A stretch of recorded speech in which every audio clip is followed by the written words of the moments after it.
யாழ்ப்பாணம் சுழிபுரம் திருவடி நிலையிலே இன்றைய தினம் கடற்படைக்கு தமிழ் மக்களுக்கு சொந்தமான தனியார் காணிகளை சுவீகரிக்க இருப்பதாக தகவல்கள் வெளியாகி இருந்தது. அதனைத் தொடர்ந்து காணியினுடைய உரிமையாளர்களும் நாங்களும் சேர்ந்து காணிகளை சுவீகரிப்பதற்கு எதிராக இங்கே எங்களுடைய எதிர்ப்பு கருத்துக்களை தெரிவித்திருந்தோம்.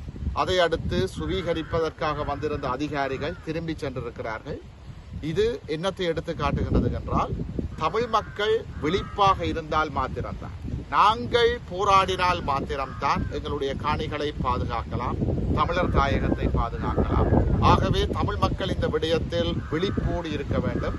இந்த காணி ஆக்கிரமிப்பு யாழ்ப்பாணத்தில் மாத்திரம் அல்ல, தமிழர் தாயகம் எங்கும், யாழ்ப்பாணம், கிளிநொச்சி, வவுனியா, முல்லைத்தீவு, மட்டக்களப்பு, அம்பாறை, திருகோணமலை, மன்னார் என்று 8 மாவட்டங்களிலும் திட்டமிட்டு மேற்கொள்ளப்படுகிறது.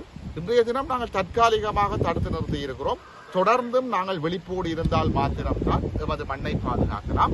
எமது அழைப்பை ஏற்று இங்கே திரண்டு வந்திருந்த சகல மக்கள் பிரதிநிதிகள் மற்றும் பொதுமக்கள், தமிழ் தேசிய பற்றாளர்கள், ஊடக நண்பர்கள் அனைவருக்கும் எங்களது மனமார்ந்த நன்றிகளை